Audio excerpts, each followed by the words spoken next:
Hey guys, if you're watching this video, you probably already know that the new Bannerlord footage has been released. And man, has that footage looked amazing.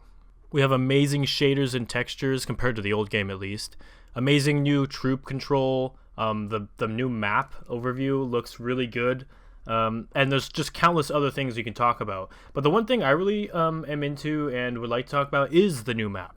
So let's have a quick overview of what the new map is going to look like in Bannerlord and how that's going to maybe affect how we play and some of the things we do during the game.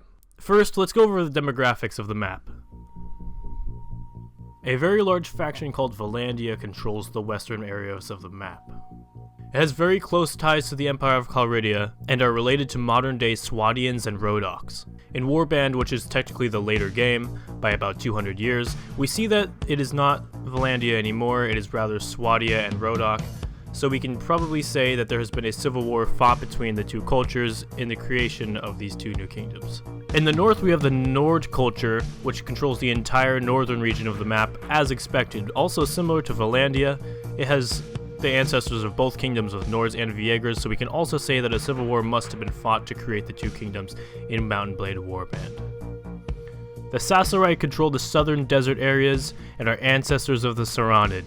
They look almost identical and control the same land, so we can say that little to none has changed here. I'm really sorry if I say this wrong, but the Kuzites are the ancestors of the Kurgits and control the eastern part of the map. A new interesting faction, Britannia, has been introduced into the game. Britannia is described as Celtic and barbaric. Not to be found in the old game, they have presumably been wiped out, probably by a young Swadian kingdom.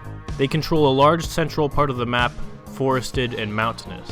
And while they are not found in the later game, there is a forested area in Mount & Blade Warband that has one of the highest rates of spawning barbarian camps and looters, so this could be a connection. Last, the Imperials control another central part of the map while trying to capture lost territory during the uprise of new factions. Now that that's out of the way, let's look at this new map.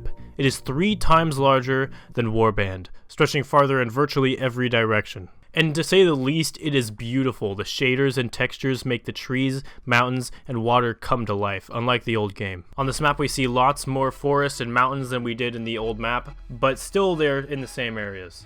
Also, we see lots and lots of new towns, new large cities, and cities that are connected to the old cities in Warband. Here's some examples. The city of Sargoth in Bannerlord is related to Sargoth in Warband.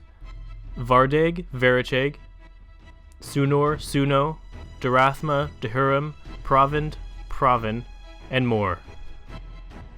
We also see to the northeast a very large lake. This was not seen in the old game and is probably added just for aesthetics, but it adds a whole new layer of beauty to the map. We can see that there have been new added rivers, and the old rivers that have been in the old game have been improved and extended. In the north of the map, we can see a very large expansion of snowy areas and areas that look a lot like the Arctic. The city icons look pretty much the same with papyrus font with a black stroke around the text, but the new icons for the villages add a new boom to the map. Also very much more detailed 3D renders of the villages themselves and the large cities on the map to give a better view of what they would look like on the inside. For the cities, we have large circular walls with buildings inside and a large flag in the middle, and towns we have a large building with smaller houses surrounding it. Well guys, that's my overview of the map of Bannerlord. If you are interested in Mount & Blade, make sure to subscribe to this channel because we will be doing lots of more videos on this game, and make sure to hit the like button and favorite and subscribe. I'll see you all next time. Peace.